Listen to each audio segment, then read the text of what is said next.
புதுச்சேரி மாநிலத்தில் உடல் உறுப்பு தானம் செய்தவர்களுக்கு இறுதி அஞ்சலி செலுத்தி கௌரவிக்க புதுச்சேரி அரசு முடிவு செய்துள்ளது.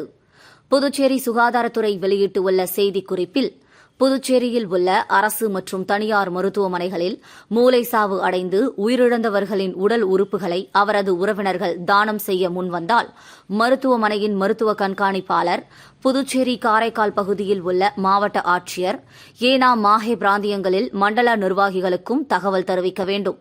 அவர்களது உடலுக்கு புதுச்சேரி அரசின் சார்பில் மரியாதை செலுத்தப்படும்.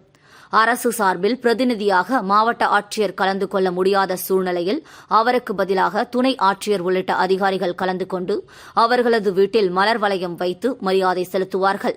மூளை சாவு அடைந்து உடல் உறுப்பு செய்தவரின் புகைப்படத்துடன் அவர்களது தியாகத்தை மக்களின் பார்வைக்கு செய்தி விளம்பரத்துறை வாயிலாக வெளியிட வேண்டும்.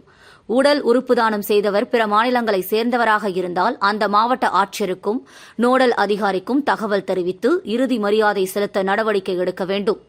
இறுதி அஞ்சலி மட்டுமின்றி சுதந்திர தினம் உள்ளிட்ட முக்கிய அரசு விழாக்களிலும் உடல் தானம் செய்தவர்களின் குடும்பங்களை கௌரவிக்கப்படுவார்கள் என தெரிவிக்கப்பட்டுள்ளது.